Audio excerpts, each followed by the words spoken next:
Il faut savoir qu'il y a très très peu de candidats qui font un retour déjà aux entreprises, un retour comme ça, encore moins. Sur cette chaîne, on parle très souvent des candidats qui galèrent à trouver un job, mais il y a aussi des candidats qui ont plusieurs opportunités ou qui veulent tout simplement refuser une offre qui leur est présentée. Et dans cette vidéo, tu l'as bien compris, je vais t'expliquer comment décliner une proposition de job qui t'est faite avec classe et garder même l'entreprise en contact pour plus tard. Et je vais même te donner un exemple d'email très concret que tu vas pouvoir copier-coller. Alors reste bien. Prends quand même 15 secondes pour me présenter, je suis Nicolas Dezeuvre, fondateur d'Assure ton avenir depuis décembre 2019. On accompagne les candidats à trouver un contrat le plus vite possible, plus de 98% de nos candidats sont en poste aujourd'hui. Et on propose également du contenu sur internet pour aider le plus de monde possible. Maintenant que ça c'est dit, je vais te partager mon écran et on va rédiger le mail ensemble. Alors là, je suis parti sur un Word pour écrire une trame, évidemment, mais moi, ce que j'aime bien faire, c'est appeler. Parce que si une entreprise te propose un job, c'est que vous avez eu 1, 2, 3 entretiens potentiellement, des contacts qui sont plutôt bien passés avec les gens. Donc, moi, j'appelle parce que pour moi, c'est une marque de respect et je l'ai fait à plusieurs reprises. Je l'ai fait avec la SNCF et d'autres entreprises qui m'avaient accepté et que j'ai moi-même recalé. Maintenant que ça c'est dit, tu peux aussi le faire par email et la structure, dans tous les cas, pour un appel et l'email reste la même. Il y a 3 étapes. La première étape, c'est de remercier. La deuxième étape, ça va être d'argumenter. Et la troisième étape, c'est de laisser une porte ouverte. Ok? Donc ça, ce sont vraiment les 3 points qui sont hyper importants. Hop, hop. J'essaie d'être toujours le plus concret possible. Je suis pas là pour faire du blabla. Donc sur la partie remercier, tu vas dire par exemple bonjour monsieur X, on s'en fiche.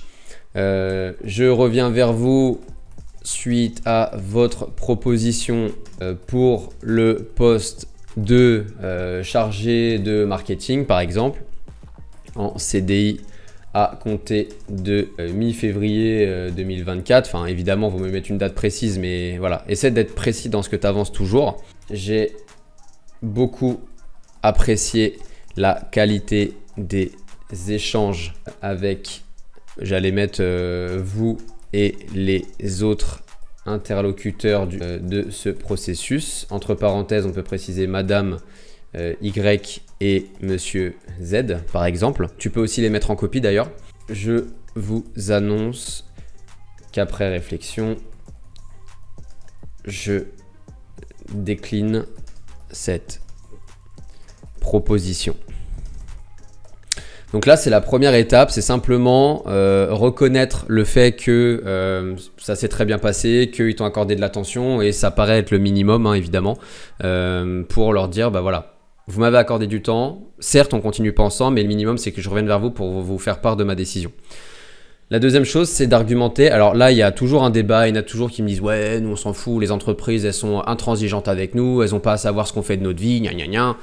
Ça, c'est le point de vue de certains, il n'y a pas de souci avec ça. Maintenant, moi, j'ai une optique plus long terme, tout simplement. Et puis, si les personnes nous ont accordé du temps et nous font une proposition, le minimum pour moi, c'est de leur expliquer pourquoi, pour qu'elles aussi puissent progresser. Quand un candidat est recalé, il aime bien savoir pourquoi il est recalé pour progresser. Bah, je pars du principe qu'une entreprise, c'est la même chose.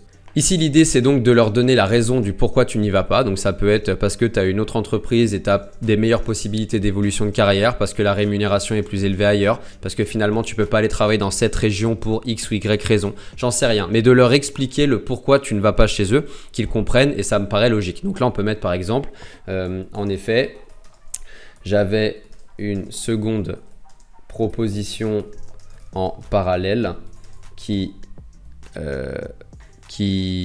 m'intéresse davantage par rapport aux missions proposées et aux possibilités d'évolution de carrière associée. Quelque chose un peu comme ça. Voilà. Et après là tu peux rentrer dans le détail, mais là c'est pas le but, c'est déjà bien de justifier comme ça.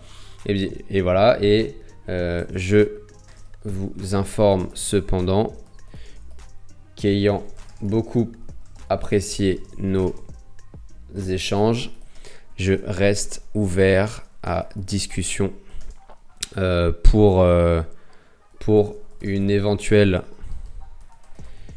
collaboration d'ici quelques mois, années ou alors collaboration à l'avenir.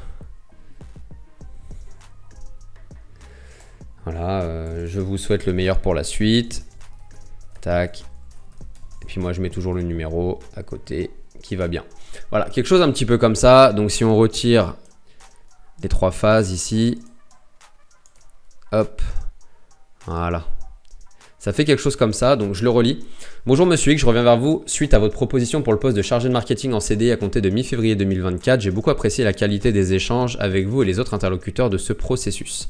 Je vous annonce qu'après réflexion, je décline cette proposition. En effet, j'avais une seconde proposition en parallèle qui m'intéresse davantage par rapport aux missions proposées et aux possibilités d'évolution de carrière associées. Je vous informe cependant qu'ayant beaucoup apprécié nos échanges, je reste ouvert à discussion pour une éventuelle collaboration à l'avenir. Je vous souhaite le meilleur pour la suite, Nicolas. Il faut savoir qu'il y a très peu de candidats qui font un retour déjà aux entreprises, un retour comme ça, encore moins. Et en faisant ça, tu vois, moi j'ai beaucoup de boîtes qui ont accepté de rester en contact avec moi à l'avenir, certaines même que j'ai pu recontacter parce que j'avais eu cette marque de respect, ce professionnalisme en les recalant un petit peu plus tôt. Et donc je t'invite aussi à le faire, ça prend vraiment 30 secondes, tu peux avoir une trame toute faite que tu peux adapter en fonction des refus que tu fais, mais c'est quelque chose de très rapide et qui peut avoir un effet très intéressant pour la suite, pour ta carrière. Donc fais-le, ça prend 30 secondes. J'espère que tu as obtenu ce que tu étais venu chercher avec cette vidéo, toujours du concret, toujours du pragmatique, c'est ce qu'on essaie de faire au mieux sur cette chaîne. En tout cas, j'espère que tu as apprécié. Regarde bien les liens en description aussi, tu peux t'abonner, liker, commenter, faire tout le nécessaire. Et en attendant, je te dis à très vite pour une prochaine vidéo. Ciao. Si cette vidéo t'a plu, n'hésite pas à la liker, la partager, la commenter. Tu as aussi tous les liens dans ma description auxquels tu peux accéder dès maintenant. N'hésite pas à me suivre aussi sur mes réseaux sociaux. Et en attendant, je te dis à très vite pour une prochaine vidéo. Ciao.